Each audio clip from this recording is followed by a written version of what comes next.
Mortal Kombat is pretty much my childhood. Like, it's one of my favorite fighting game series, one of my favorite series in general. And yeah, a lot of the characters are great. And well, one of my favorite characters, Scorpion. and yeah, it's a very basic opinion because a lot of people like Scorpion. He's the fan favorite for a reason, and he's even the mascot of Mortal Kombat and even the NetherRealm Studios logo. But it doesn't really matter if he's popular or not. He is still a cool character, and still like him for that. And Scorpion is popular like for a reason too, because he's just genuinely like a badass and such.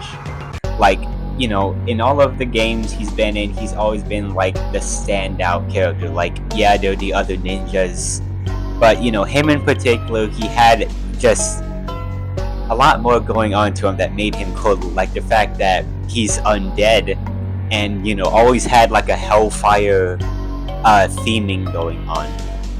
I mean, in like some of the older games, like you can see he has like a fiery background. In UMK3, he literally has like a skeletal face going on with a hellfire background, telling you that he is in fact like a revenant, which it looks pretty cool. And he has a lot of great designs. His main color has always been yellow because it represents fire.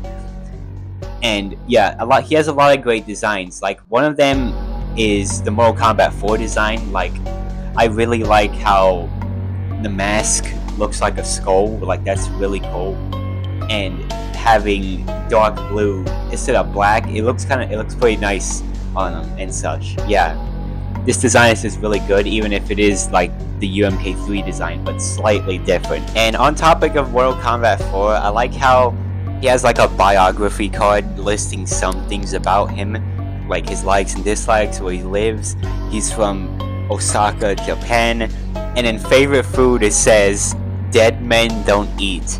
So dang, Scorpion can't have a favorite food or something, because it just says dead men don't eat. That's kind of funny, to be honest. Though not as funny as this video here. One day, Scorpion met Sub-Zero in a battle to the death. They were evenly matched, and for a long time, neither had the advantage. Come here! Watch out for Sub-Zero. Yeah, Mortal Kombat back then was definitely an interesting time to come.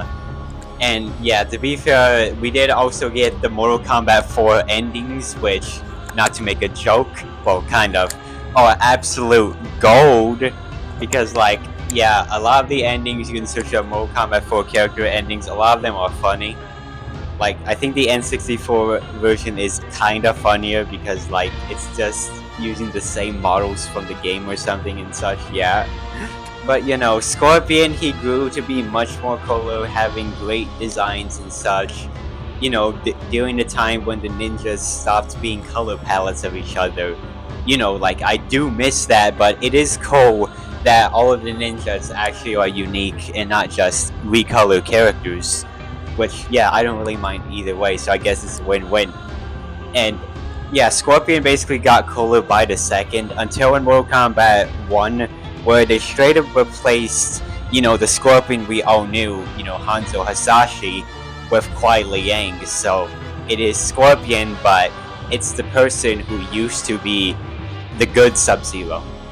But yeah, a lot of people say they don't like Mortal Kombat 1. I'm sure it's not that bad unless I'm mistaken. Though, to be fair, I never played the game, so I wouldn't know myself. But yeah, Scorpion, he's a cool character. He deserves all the recognition he has, even though there are a bunch of other cool characters too. And, well, yeah, Scorpion, he's just the GOAT. He's just the GOAT, yeah. He's just him, I guess. And that's pretty much all I wanted to say here. So, like and subscribe for more content like this.